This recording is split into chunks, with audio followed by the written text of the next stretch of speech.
আসসালামু আলাইকুম। শিরোনামে আমন্ত্রণ জানাচ্ছি আমি কানিজ ফাতেমা লোপা। কোটার যৌক্তিক সংস্কারের দাবিতে নতুন করে গত মধ্যরাতে ঢাকা বিশ্ববিদ্যালয় এলাকায় বিক্ষোভ করেছে বৈষম্য বিরোধী ছাত্র আন্দোলন। রোববার রাত 11টার পর থেকে বিশ্ববিদ্যালয়ের বিভিন্ন হল থেকে বের হয়ে রাজু ভাস্কর্যের সামনে সমবেত হন বিশ্ববিদ্যালয়ের শিক্ষার্থীরা। এ সময় কোটা বিরোধী স্লোগান দেন তারা। কোটার যৌক্তিক সংস্কারে রাষ্ট্র ও সরকারের সমর্থন আদায় না হওয়া পর্যন্ত এই আন্দোলন চালিয়ে যাওয়ার ঘোষণা দেন। চীন সফর শেষে প্রধানমন্ত্রীর সংবাদ সম্মেলনে সাংবাদিকদের সাথে কোটা প্রসঙ্গে বক্তব্যের পর এই বিক্ষোভ করেন বিক্ষুব্ধ শিক্ষার্থীরা। আন্দোলনকারীরা বলেন, এখন আর কোটা রাখার কোনো দরকার নেই। বলেন, দেশের সবাই মুক্তিযোদ্ধা না হলেও সবাই রাজাকারের সন্তান না, তাই কোটার যৌক্তিক সংস্কার রাষ্ট্রকেই করতে হবে বলে দাবি তাদের।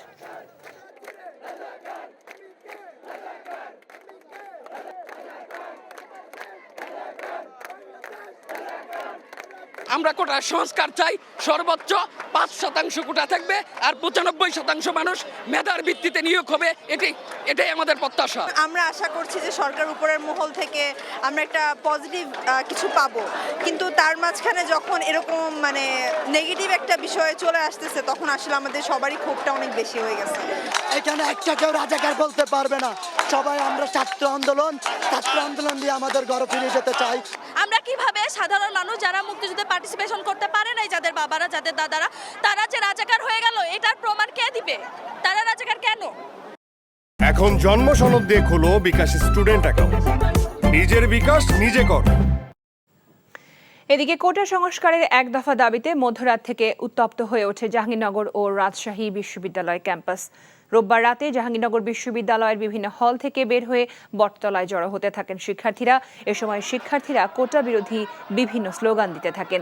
এক পর্যায়ে বিশ্ববিদ্যালয়ের বিশ্বকবি রবীন্দ্রনাথ ঠাকুর হলে 2 শিক্ষার্থীকে আটকে রাখা হয়েছে এমন খবর ছড়িয়ে পড়লে অন্যান্য হলের শিক্ষার্থীরা বটতলা থেকে মিছিল নিয়ে বিশ্বকবি রবীন্দ্রনাথ ঠাকুর হলের সামনে জড়ো হলে সেখানে সৃষ্টি হয় উত্তেজনাকর পরিস্থিতির।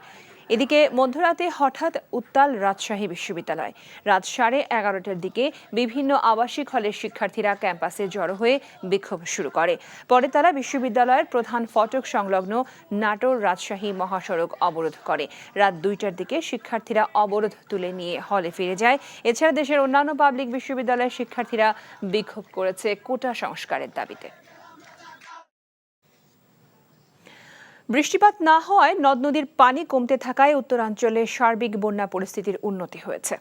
জামালপুরে যমুনা, ব্রহ্মপুত্র সহ অন্যান্য নদ নদীর পানি কমতে শুরু করায় সার্বিক বন্যা পরিস্থিতির উন্নতি হয়েছে। তবে দেওয়ানগঞ্জ, বকশীগঞ্জ, ইসলামপুর, মেলান্দহ, মাদারগঞ্জ ও সরিষাবাড়ী উপজেলার 40টি ইউনিয়নের প্রায় 1 লাখ মানুষ এখনো পানিবন্দী।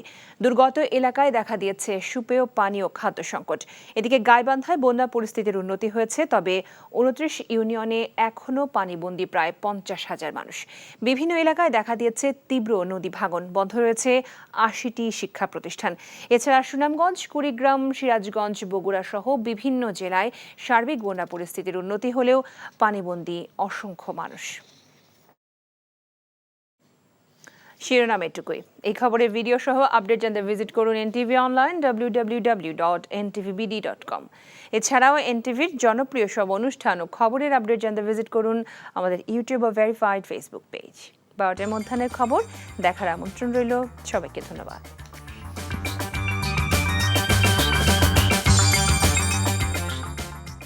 এখন জন্ম সনদ দিয়ে খোলো বিকাশ স্টুডেন্ট অ্যাকাউন্ট। নিজের বিকাশ নিজে কর।